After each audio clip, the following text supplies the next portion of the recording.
This is a question that every believer should at some point ask themselves. Now that I'm born again, so what? Now that you are born again, the question is, so what? What was God's agenda? What was God's purpose in getting me saved? So what we're going to talk about basically here is ministry, or so that you are quick to understand what we are here to discuss. We are discussing the subject of the matter is on saving. Okay?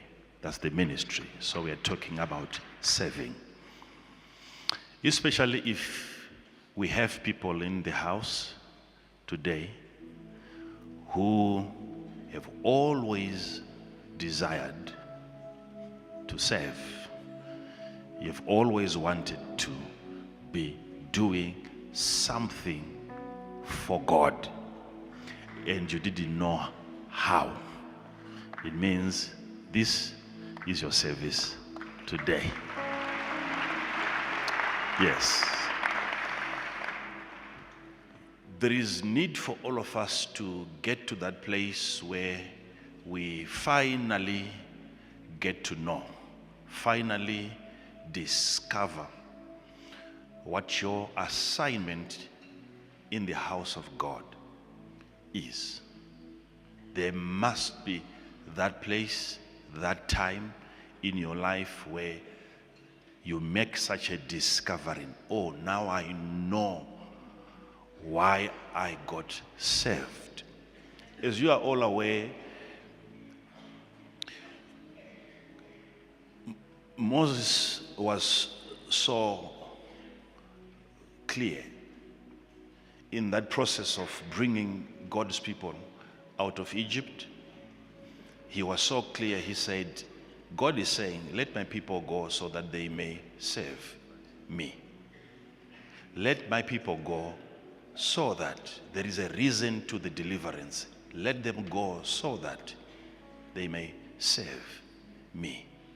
And he went to Pharaoh and he told him the same exact words, let God's people go, that they may serve God in the wilderness.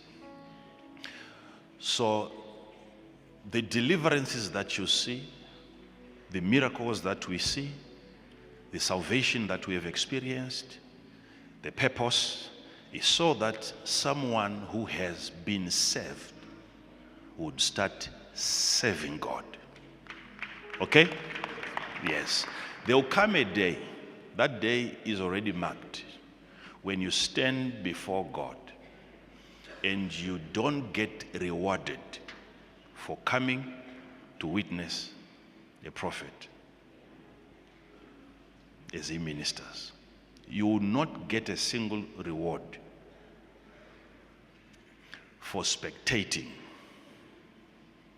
for coming to witness a man who is fulfilling his duties, who is fulfilling his responsibilities. In that day, you will not be rewarded for the work that I did. You will wish you had had an opportunity to also serve God in a certain capacity. You will not be rewarded even for being a member of a church. There is no such a reward. Last time I checked, they didn't pay you for that. So this becomes now mandatory. Everyone has to be awakened to that reality of loss, and it's an eternal loss, where you make it into the presence of God yet still empty-handed. You have nothing given to you in terms of a reward. In that sphere, that spiritual atmosphere, people get rewarded, and what they are given are the money.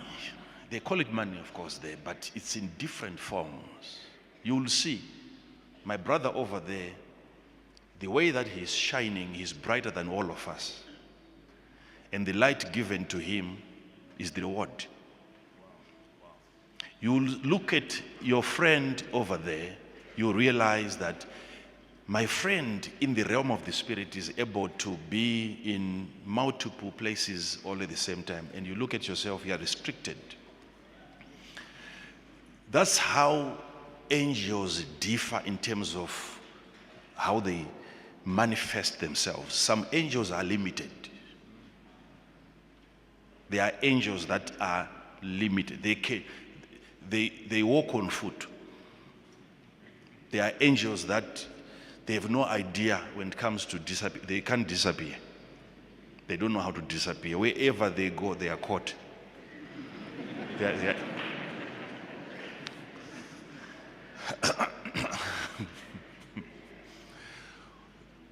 God has given them different graces, different abilities, and it's equivalent to their service.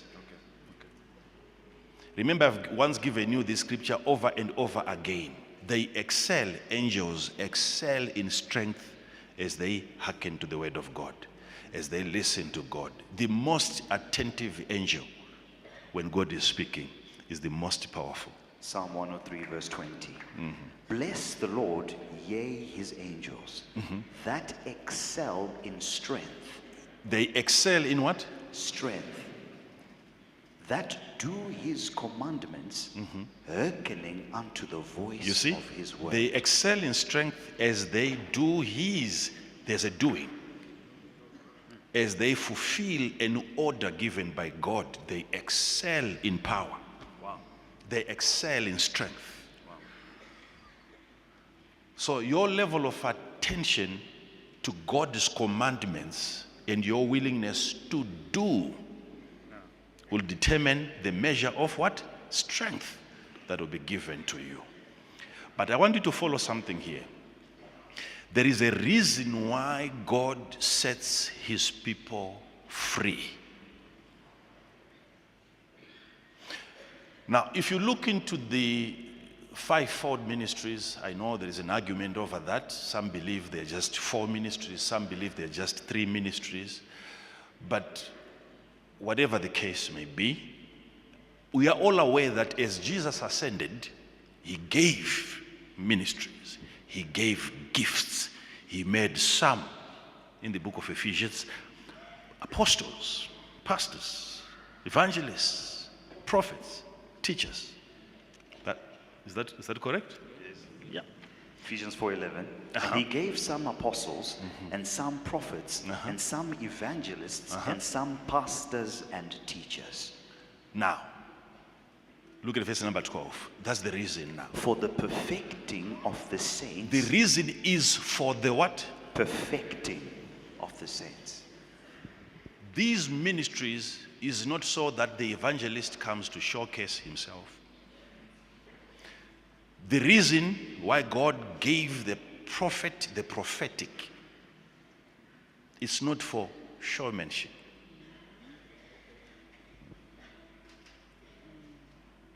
He did not give that ability to the prophet so that there is a show in the church.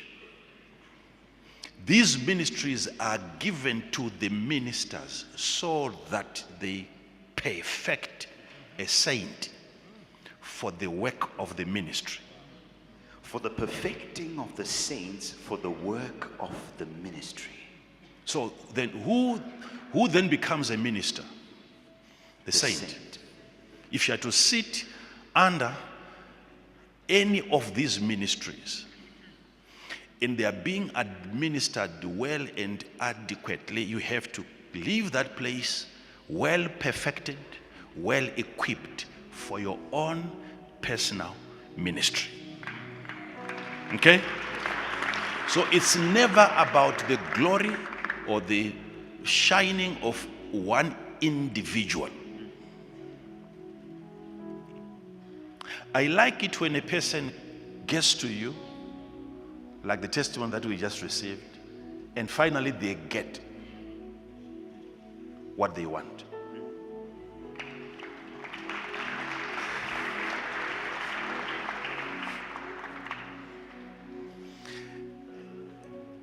And from what she was saying, she knew there's going to be a problem. In as much as she was ready, that one, the other one, as much as she was ready to also recover from her condition. But the question was, how do you even get there? She's telling this one that it's difficult over there, but I've already had access. I've come to you. What? So according to her, I like the way that she was analyzing all this. She was saying, of all the people, why did she come? So it means that same healing power that healed her was still active, inviting the same what? Problem. So this confirms then that once God sets you free, that same ability that has delivered you stays in you, so that you can begin to what? Set others free. So you are delivered to deliver. Some of you need to realize that the day that God gave you the gift of healing, the manifestation of that gift was in your own recovery. I don't want to say it was God who made you sick. No, but there was supposed to be something on you that would disappear the day the gift of healing arrives. There was need for a disease in your body so that the arrival of the gift of healing would then be announced by the departure of what? Of the disease. So the sickness was a well orchestrated thing. It was well planned. The same power that heals you, that delivers you from a condition, it stays in you. That's why you see when Jesus came out of the river, the Spirit of God came and remained. It set on him and remained on him. Whatever you receive from God, it stays on you. For what purpose? So now, sit down. Let's go to our first scripture in the book of Peter. Let's go to the book of 1 Peter chapter number 4 and verse number 10. As every man... So already what I'm trying to do now is to perfect somebody here. For what? The work of the ministry. For what? The work of the ministry. He's calling it work of ministry. Okay, let's read it and then we get into this. 1 Peter 4:10. As every man hath received the gift. As every man. Some men. As every man. As long as you are a man. As every what? Man hath received. Hath or has received what? The gift. The gift.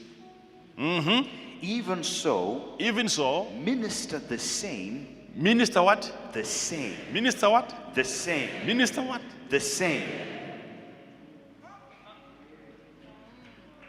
As you have received, whichever way you got the gift, that gift transforms you into a minister of the same.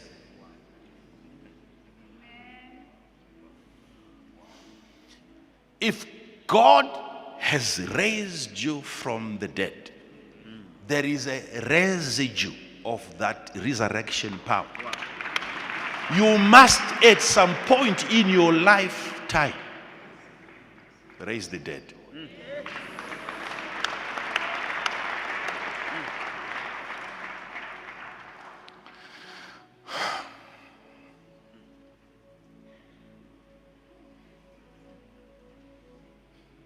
You'll understand, some of you, why you keep having the same problems reoccurring. You'll have to sit down with the lady that just gave a testimony, and she has to help you. What attracted that person to her? The person that God attracted, she's not gravitating towards a problem, but a solution. There is something on her. There is a flag of the kingdom that was placed on her life. Okay, think about this for a moment.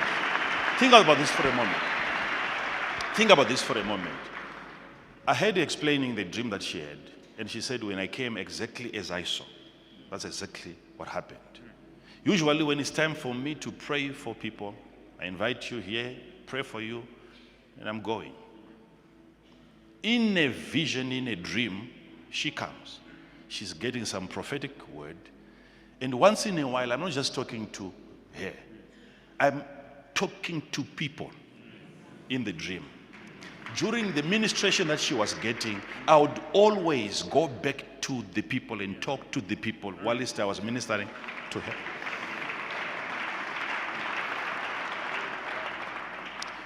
And we are not even aware of the dream, and she comes here. Before I minister to her, I had to take time to talk to the people.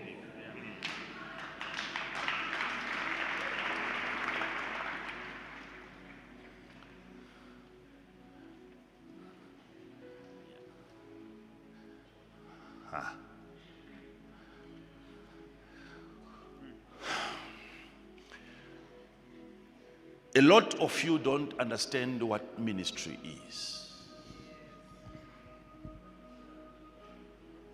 This is what you think ministry is.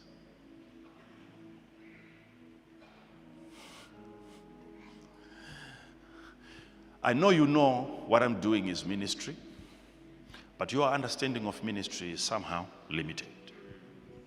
Yes, it's ministry. But this is not all there is.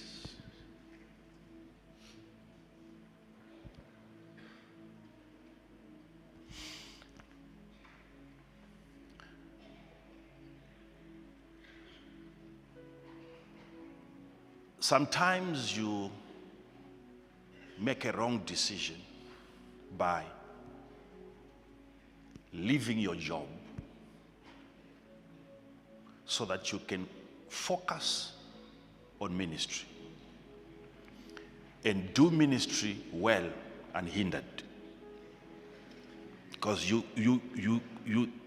think somebody told you that your job is a hindrance. You can't minister well for God unless you abandon. You must have something that you leave first, not sin. Job.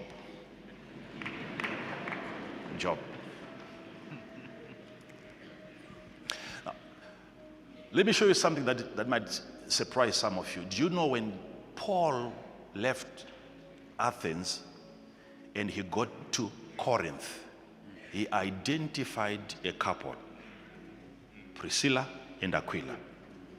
And the Bible says because they were of the same trade, same craft, same profession, he stayed with them, working with his hands. And on every Sabbath, he would then go into the synagogue and minister to the Jews, convincing them that Jesus was the Christ. Okay? Now, let me explain this to you. You think that if I'm to leave my job and do ministry, then that ministry becomes a good ministry because I'm no longer having a job. Paul, for him to have a good ministry, so that he can have a ministry that is well, he had to have a job. Let me repeat it again. Things that you're trying to remove from your life, to eliminate from your life, you want to abandon the degree that you got, the education that you got, the training that you got, for the sake of ministry. You want to let go of everything that you have acquired in terms of knowledge, simply because you want to serve God.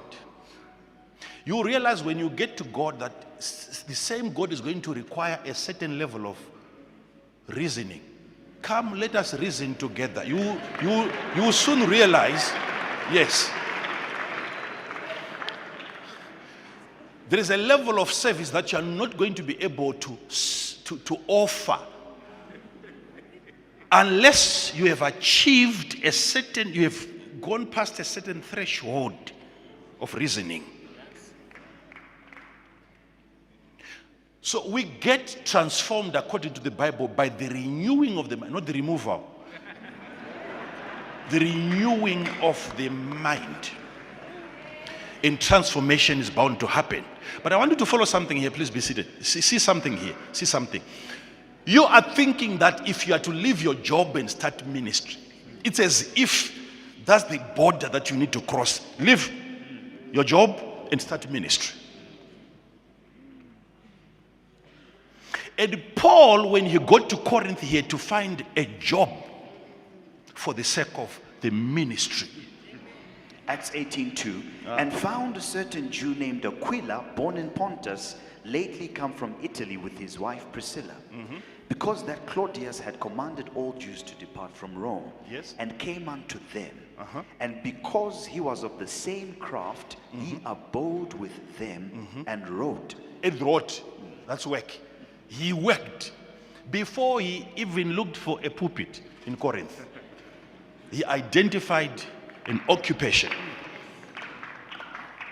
so that he would have something that could support the ministry.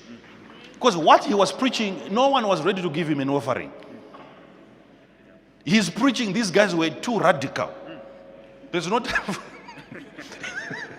he was aware of the nature of his mandate.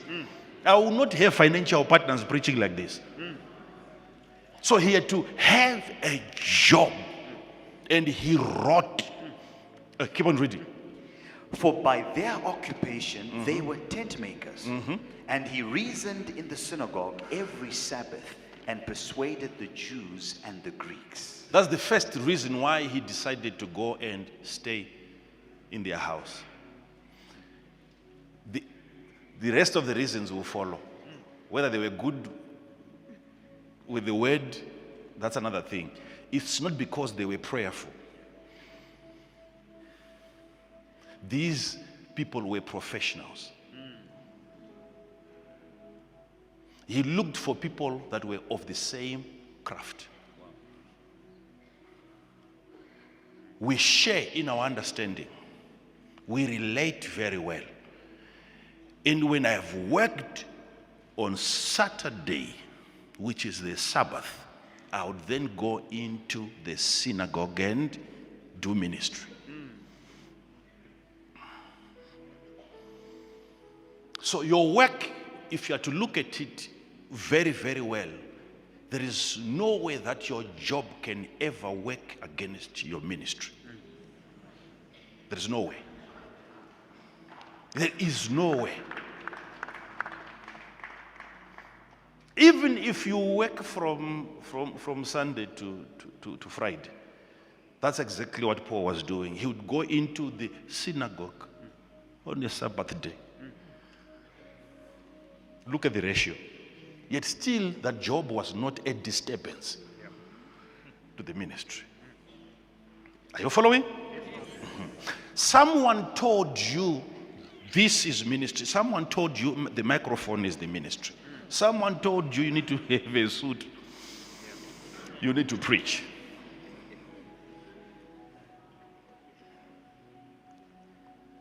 All right. This is what happens. Sit down, please. Sit. You see, when Elijah found Elisha, he was in fact looking for Elisha, because God had given him that as his only way out of ministry. If you want to retire, he gave him 3 people that he was supposed to anoint. And Elisha was one of those 3. I'm not here to talk about Jehu. I'm not here to talk about the king of Syria. But Elisha was a key figure, because God said to Elijah, anoint Elisha in your stead, in your office, in your house. There must be a replacement if you're to retire. So, from that place, Elijah is coming from the cave and he's ready to anoint the next prophet. He got to Elisha, took off his jacket, laid it on Elisha, never said anything. And the jacket fell for the first time, not the last time. For the first time, it fell upon Elisha, the jacket. And Elisha immediately, as he was plowing, he was in the field. I understand that part. He was in the field, working. And he had to be found working, so that you can know this person has the capacity to work even for God. You have to find him. Even Jesus, when he found his disciples, where were they? Working. They were fishing. He did not go to the synagogue. He did not go to Domboshawa, to people that were praying in the mountain. Jesus had to go to the sea. And he identified people that were occupied.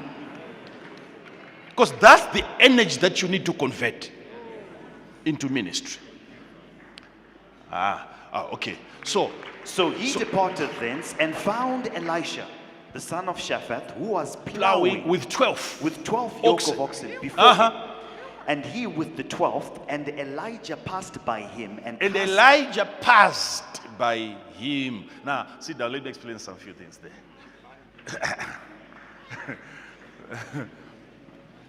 Even if you were not destined to be plowing, at some point you have to plow,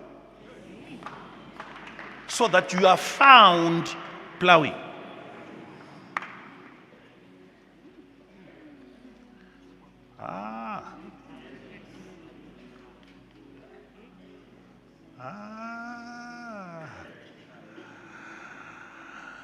So I want to help Elisha there, because you might think Elijah needs some help. That is why he has come to identify me, forgetting that he has just resigned. Because most people, they get deceived when they are identified by Elijah, given a responsibility, even in the house of God. You do this for me, you do this for me, you do this for me. You think you're doing it for the prophet. You think you're doing it for Elijah. Yet he's coming to identify you at the time. He is even fed up with ministry. So it's not even about him. It is about your beginning, your ministry, your purpose. No, I want you to follow the sequence there. You understand, you look into the order of the events. Elijah had already invited fire from heaven before he anointed Elisha, so that you get your map right. Elisha was not even there.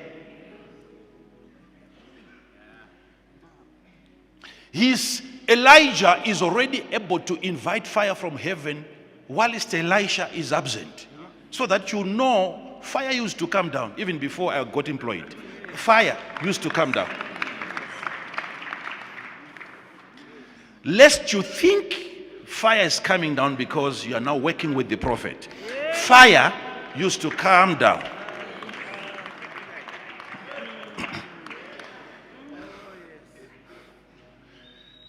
So you know when fire came down, when Elijah was being chased by Jezebel, that's when he went into the cave. It was in that cave where God then said to him, what are you doing here? He said, I would rather die. I'm not better than my forefathers. That's when God told him now to go and anoint who? Elisha. It's important also for Elisha to know the things that transpired before he became a member of that ministry.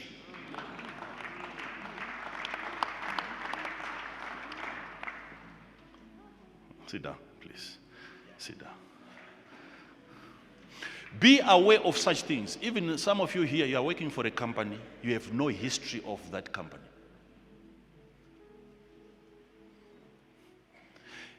It's going to give you some level of arrogance because you think you are the anchor of that organization. If I'm to leave this organization, I don't think these guys can survive. Huh? Look into the history of the company, you will find out fire used to come down before you got what? Employed. And fire might also come down after you are what? Fired.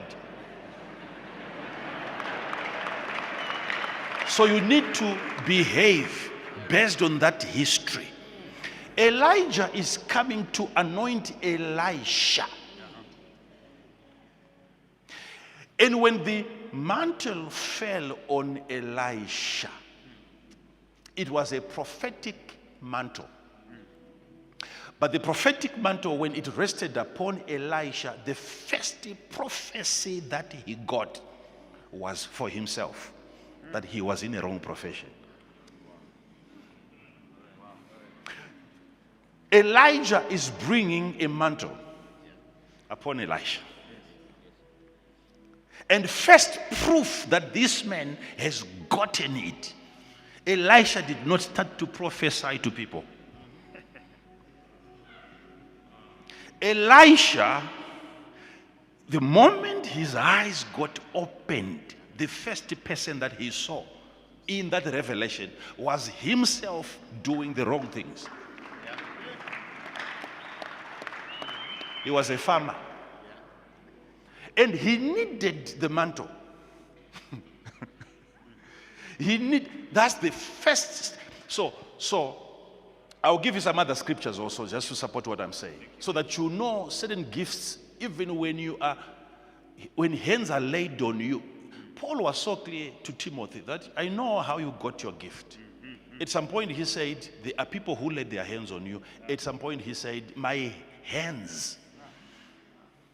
Now, those are mantles. When you get touched by mantles or even hands of people that God has anointed, you are hit by revelations of yourself, first and foremost.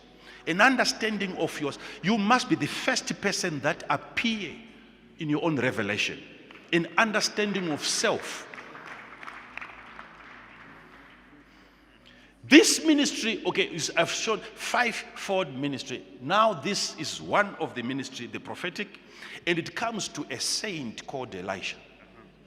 And already he's being perfected for the work of the ministry. But he was supposed to be given access to a revelation that concerns himself. Before you start seeing others, see yourself.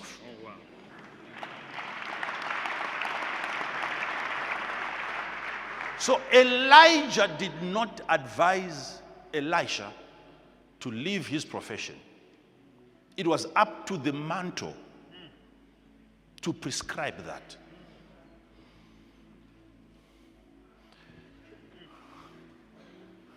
This is a bad school for most people that I know. Nothing is being said, yet things are just being done. You let your jacket touch him and see how he reacts. What is going to surprise you is when he was touched, when Elisha was touched by the jacket, Immediately, he said to Elijah, please, allow me to go and kiss my brethren. Let me, I pray thee, kiss my father and my mother. You see, And already, then- you see how ministry is started. Did he say, let me go and fight? Let me go and try and convince them. Kiss. That's where people start from. You always assume everyone is against you. Everyone is your enemy. The way you depart is very important. You have to depart with a kiss. Whether they don't believe in your calling, they don't believe in your ministry, yet they have to have your kiss before you leave. Some of them, most of them, they are not even against God. They are not even against your ministry. They just don't understand you. They are not sure you and God can work together. It's as simple as that. It's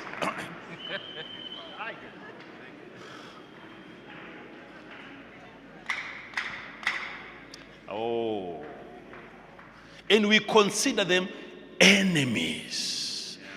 So Elisha said, let me go and bid them farewell. And guess what Elijah said? What have I done to you? Go back again, for what have I done to thee? Go.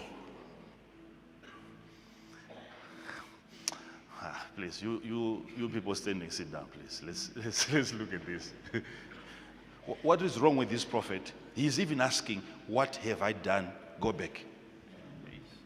He's the one who placed the jacket on Elijah, and Elijah is reacting, he's responding to the calling. He's now aware that I'm not supposed to be in agriculture. He's ready to go and slaughter all the oxen. But Elijah is even asking, what have I done to you? Go back. He's not even inviting him into ministry. He's chasing him away. But he wants to see who is more powerful, what I'm saying versus what I've placed upon your life. Can you find rest? Can you still go back home and sleep without an assignment in the house of God? Even if I tell you that there is no more place for you in the choir, can you still go back home and sleep? Even if I say there is no more place for you in decorations, in ushering, in security, in intercession, are you going to take that? Because if you are to believe that, there is something wrong with the measure of anointing that you received from the jacket. So you see, Elijah is advising Elisha to go back, and he's even asking, what have I done? You tell me, what have I done to you? Let it not be said in the future that I hired you and I didn't pay you. It has to be by the Lord, the weight of the assignment. It has to hire you, that one. Let it not be said it was me who invited, because very soon, 2-3 years down the line, you'll be seeing your friends, they are driving whilst you're walking with me. And you're not driving. 3, 4, 5 years, your friends, they have built what? Houses. So he wants to set the record straight from the word go. What have I done to you? It doesn't have to be me. It has to be the assignment. It has to be like fire in your bones. If that burden is to hire you, you know where you get your salary from.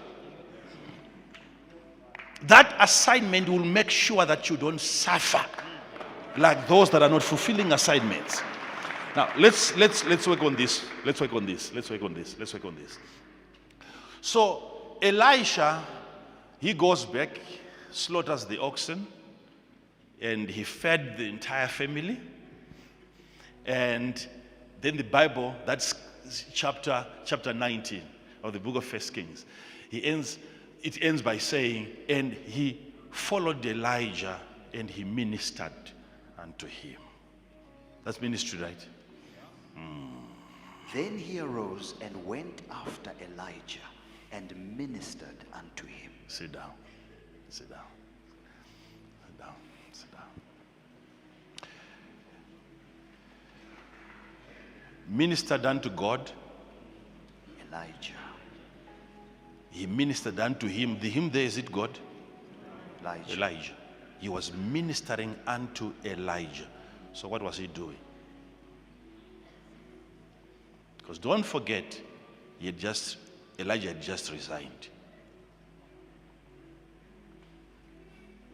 And what kind of service can you offer to a man who is off duty?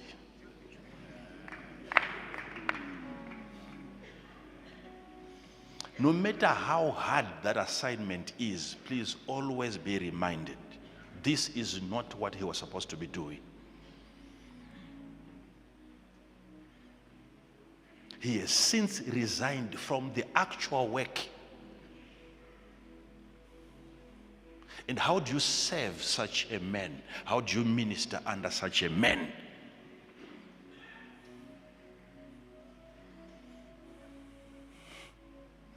Let me leave that part. Let me leave that part alone.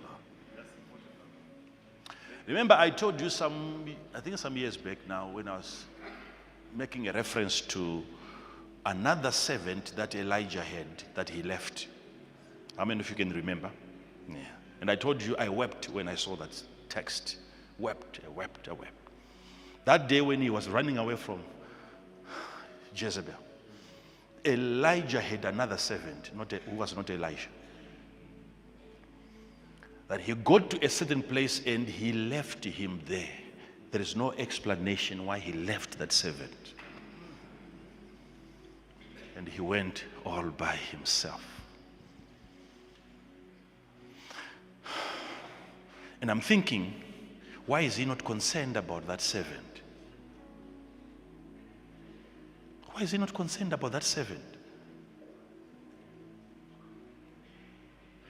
He did it to that servant, unnamed servant, just abandoned him, he just left him. Verse 3. Just went through the middle of the desert and left. And when he saw that, he arose and went for his life, and came to Beersheba, which belongeth to Judah, and left his servant there. What was he? Passing. Just left him. There's no more there. This is Elijah, right? You will see him trying to repeat the same thing again when he's about to be taken. Yeah, Elisha. The same Elisha that we're talking about here. He was about to be left as well. Kunze Sarapan ndichambenda pakati, Sarapan Stay ndichambenda. here, I'm going Uyu there. ndiye akatoti history ndinayo. And this one said, no, I know the history. Company. I know how this company operates. As long as your God lives, I will not leave you.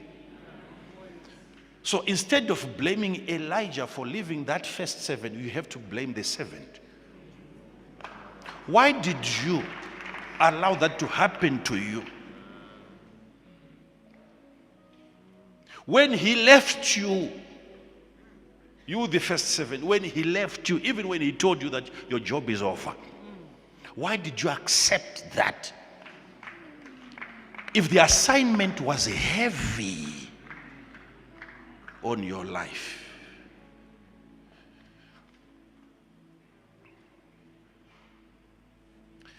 Elisha got the same offer, stay here. I'm going over there, I'm going over there, I'm going. And Elisha is saying, but we bath together. What are you going to be doing there?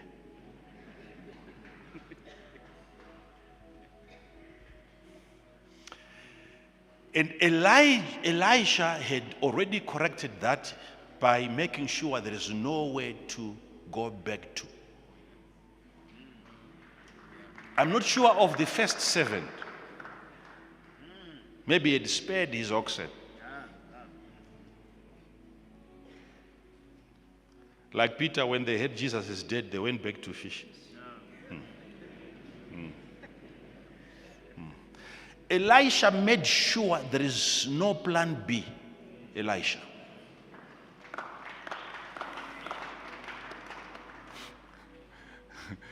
This has to become my occupation. If I'm to go back again, there is no more cattle. There is no more oxen. So I have to make sure that my service for God, I live by that. I survive on that.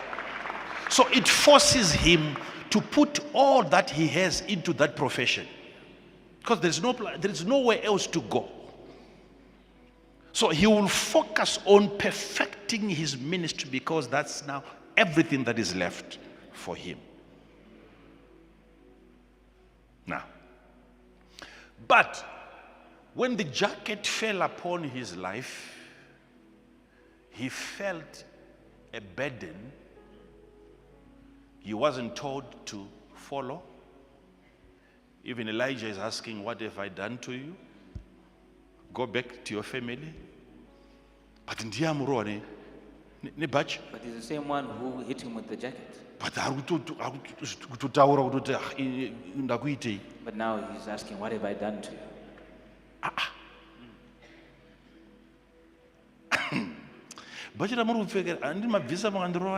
The same jacket you're wearing, is it not the same one that you took off and hit me with? And after all of that, you look at me and say, what have I done? What kind of prophetic is this? Not many can survive. Not many can function under this nature of the prophetic. Where even the man who is causing you to do certain things doesn't take ownership. What have I done to you? Imagine a man who has given you, whose jacket is influencing you to follow him. He's even denying. And yet there is another one who even invites you to follow him. And you're not feeling anything. You are made to leave your job, your assignment, your occupation, and you follow a preacher because he asked you to follow him. And there is no communication in your body, in your spirit. It's only him telling you to follow him. I know people that are in ministries today in terms of pastoral, they left everything they were doing in trying to follow a man who was not even sure of his own calling. That jacket, that even if he is to throw a jacket on you, that same jacket on his own body, it's not giving him that much pressure. His own jacket. And the wife is alone at home with the kids. Why? Daddy has gone out on ministry. Yet that's not your space. Why am I saying this? Because some of you feel bad. You think your involvement in ministry has to do with preaching. You are not aware of the level of service that you can offer from that place of occupation, from your workplace. Making sure that your job becomes your ministry.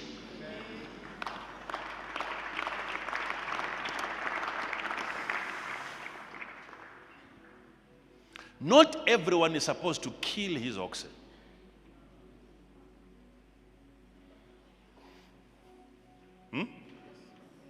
Huh? Hello? Hello? Sit down, please.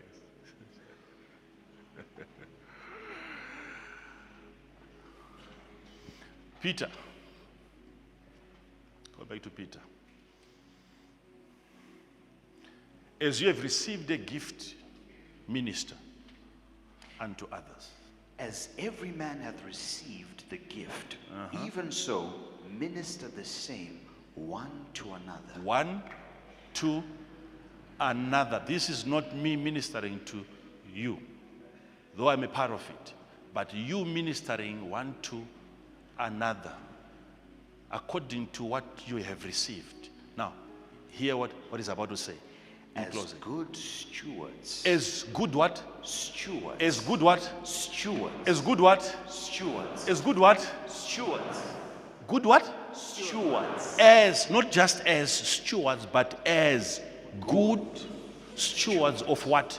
The manifold grace of God. Stewards, as good stewards? Of the manifold grace of God. The manifold. What? Grace of God.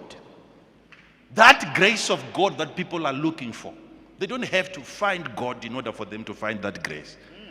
They have to find a steward. Whoever is looking for the grace of God must find you. No. You got it, but I think your neighbor didn't get it.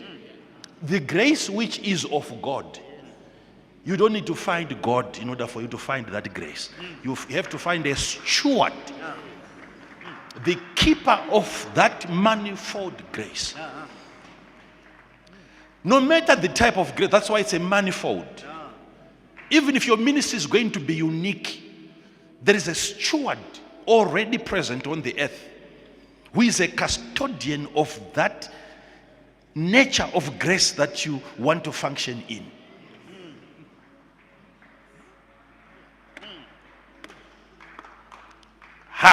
I don't have to be a medical doctor in order for me to raise medical doctors. I don't need to be a lawyer for me to then raise lawyers. I simply have to be a custodian of grace of that nature.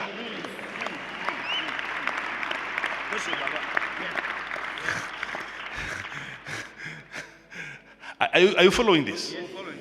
Okay, let me show you something that really stands out of all this. Now, at least see, in case someone here is saying, I don't have a gift. Here it's saying, every man. Not that every man who has received a gift, but he's so sure that every man has a gift.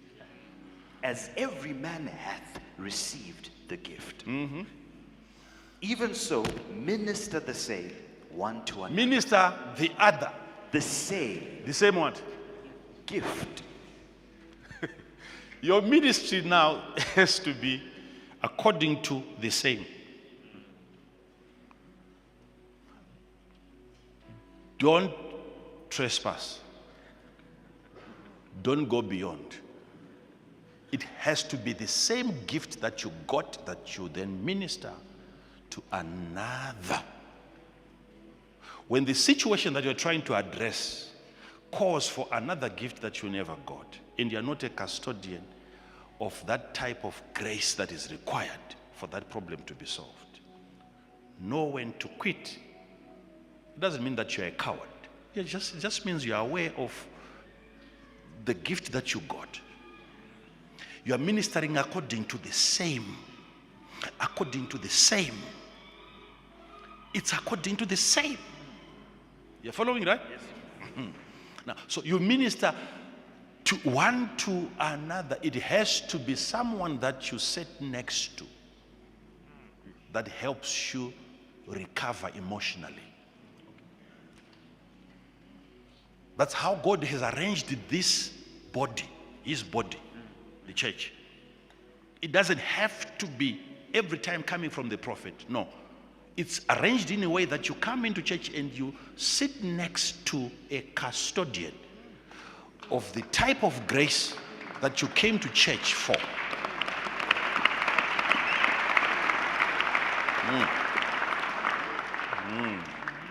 And that person who helps you recover emotionally is not even aware of what he is emitting.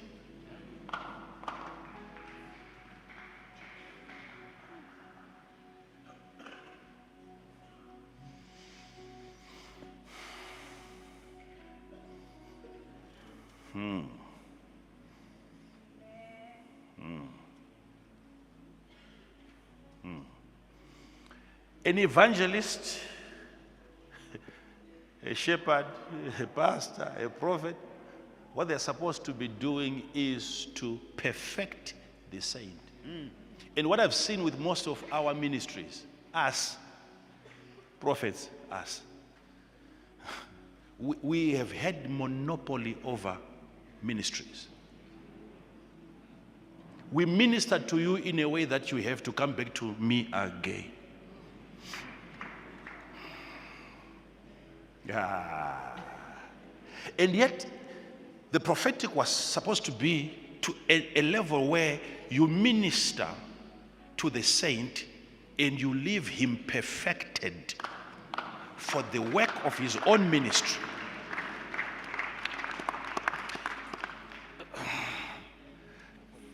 You must come to me and you hear me talk to you about what I'm hearing from God about you, and you hear me and you learn how I hear God, and then even when I'm not there, you have a direct line to God.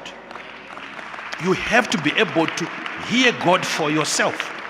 Why? Because you kept on hearing from a man who keeps on hearing from God. You were there long enough to now know how to hear God. Are you following this? That's the perfecting of the saints. Not a member of a church who is asking you before he signs any piece of paper, you want to know what this prophet is saying. I want to marry this one, please, prophet. And you realize most of those prophets were also wrong. They missed it also. Look at the way they married.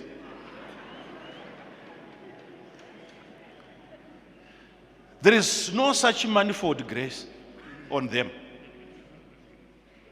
It's not a marriage. The marriage that he has, it's not something that you admire. And yet you want him to advise you on which one really do I where are you seeing that grace on him? The man is not sleeping at home.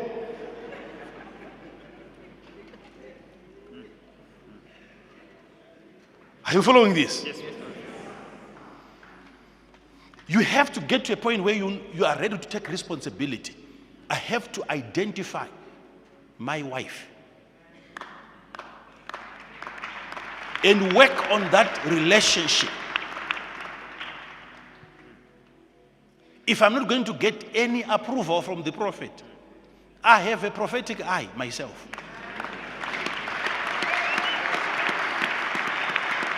If I'm not sure of the heart of the young girl, but I have to be sure of the face.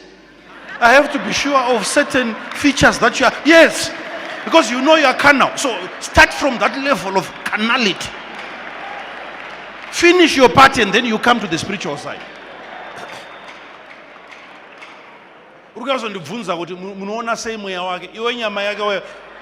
Not coming to me to ask her, how do you see her spirit, and yet you're not do your part and finish, then come.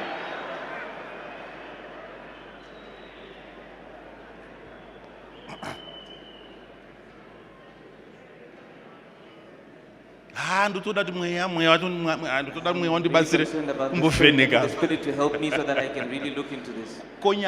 What about the flesh? Do your part. Why? Because that prophecy, you got it already in form of a teaching. You were told what to look out for. Now love has overwhelmed you now. You have forgotten all the notes that you were writing. Go back to those notes. You will see signs, indicators, red flags. You will see them.